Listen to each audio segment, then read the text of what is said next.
मोहान्धकारनिवहं विनिहन्तु मीडे मूकात्मनामपि महाकवितावदान्यान् श्रीकाञ्चिदेशशिशिरीकृतिजागरूकान् एकाम्रनाथ तरुणी करुणावलोकान् मातर्जयन्ति ममताग्रहमोक्षणानि माहेन्द्रनीलरुचिशिक्षणदक्षिणानि कामाक्षि कल्पितजगत्त्रयरक्षणानि तद्वीक्षणानि वरदानि विचक्षणानि आनन्दतन्त्रविधिदर्शितकौसलानाम् आनन्दमन्दपरिघूर्णितमन्थराणाम् तारल्यमम्ब तव ताडितकर्णसीम्नाम् कामाक्षि खेलति कटाक्षनिरीक्षणानाम् कल्लोलितेन करुणारसवेलितेन कल्माषितेन कमनीयमृदुस्मितेन मामञ्चितेन तव किञ्चन कुञ्चितेन कामाक्षि तेन शिशिरीकुरु वीक्षितेन साहाय्यकं गतवती मुहुरर्जुनस्य मन्दस्मितस्य परितोषित भीमचेताः कामाक्षि पाण्डवचमूरिवतावकीनाः कर्णान्तिकं चलति हन्तकटाक्षलक्ष्मीः अस्तं क्षणानयतु मे परितापसूर्यम् आनन्दचन्द्रमसमानयतां प्रकाशम् कालान्धकारसुषमां कलयन् दिगन्ते कामाक्षि कोमलकटाक्षनिसागमस्ते ताटङ्कमौक्तिकरुचां पुरदन्तकान्तिः कारुण्यहस्तिपशिखामणिनाधिरूढः उन्मूलयत्व सुखपादपमस्मदीयम् कामाक्षि तावकटाक्षमतङ्गजेन्द्रः छायाभरेण जगतां परितापहारी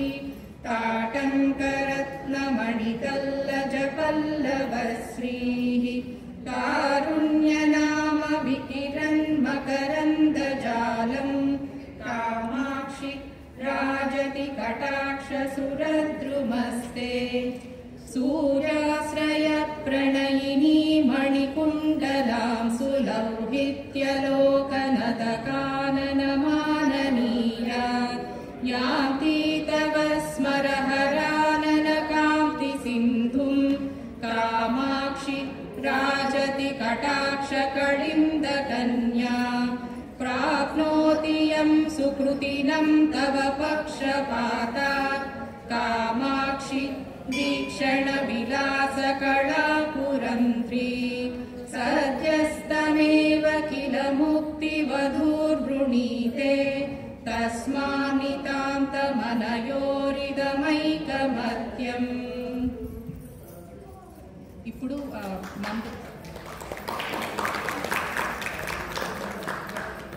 మందస్మిత శతకం చదువుతాము. ఫస్ట్ 10 శ్లోకాలు. మందస్మితం అంటే అమ్మవారి నవ్వు. సో అమ్మవారి నవ్వు కూడా మన మీద పడి మనం అందరం ఆవిడ బ్లెస్సింగ్స్ తీసుకుందాము. బధ్నీమో వయమంజలిం ప్రతిదినం బంధచ్చిదే దేహినాం కందర్పాగమమూలతంత్రగురవే కళ్యాణకేళీ భువే కామాక్షా ఘనసారపుంజరజసే కామద్రుహశ్చక్షుషాం మందారస్తబకప్రభామదముషే మందస్మితజ్యోతిషే సద్రీచేనవమల్లికాసు మనసాం నాసాగ్రముక్తామణేః ఆచార్యాయ మృణాలకాండమహసాం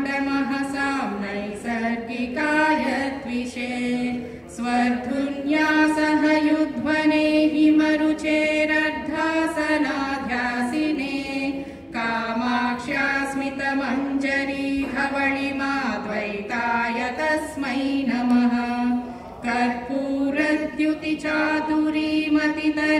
कर्पूरद्युतिचातुरीमतितरामल्पीयसीं कुर्वती दौर्भाग्योदयमेव संविदधति दौशाकरीणां द्विषाम् शुल्लादेव मनोज्ञमल्लिनिकरान् कुल्लानपि व्यञ्जति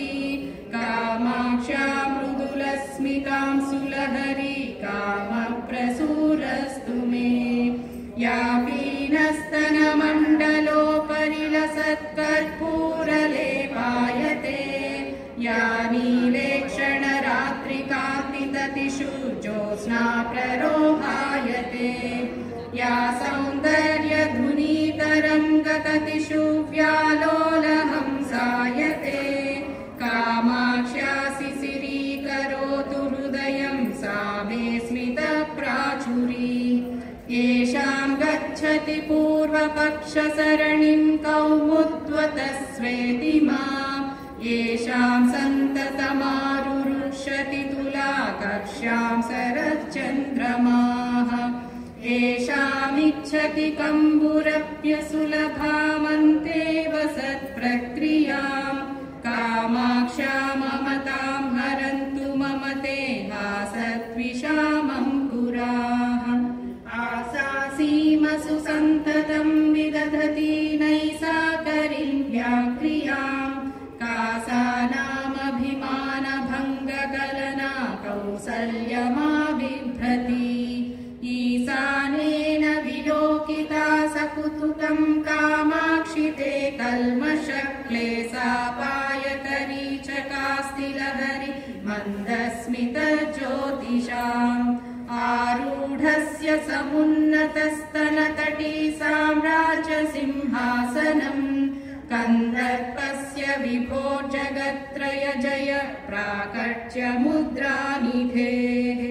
यस्याश्चामरचारुरीं कलयते रश्मिच्छटा चञ्चला सा मन्दस्मितमञ्जरी भवतु नः कामाक्षि कामायते शम्भोर्या परिरम्भसम्भ्रमविधौ नैर्मल्यसीमानिधिः गैर्वाणीव तरङ्गिणी कृतमृदुस्यन्तां कलिन्दात्मजाम् कल्माषीकुरुते कलङ्कसुषमां कण्ठस्थली चुम्बिनीं कामाक्षा स्मितकन्दली भवतु सा कल्याणसन्दोहिनी जेतुं हारलतामिव स्तनतटीं संजग्मुषी सन्ततम् गन्तुं निर्मलतामिव द्विगुणितां मग्ना कृपा स्रोतसि वक्तुं विस्मयनीयतामिव हरं रागाकुलं कुर्वती मञ्जुस्ते स्मितमञ्जरी भवभयं मध्नातु कामाक्षि मे स्वेदापि प्रकटं निसाकररुचा मालिन्यमातन्वती सीतापि स्मरपावकं पशुपते सन्दुक्षयन्ती सदा स्वाभाव्यादधराश्रितापि नमतामुच्चैति सन्ति गतिं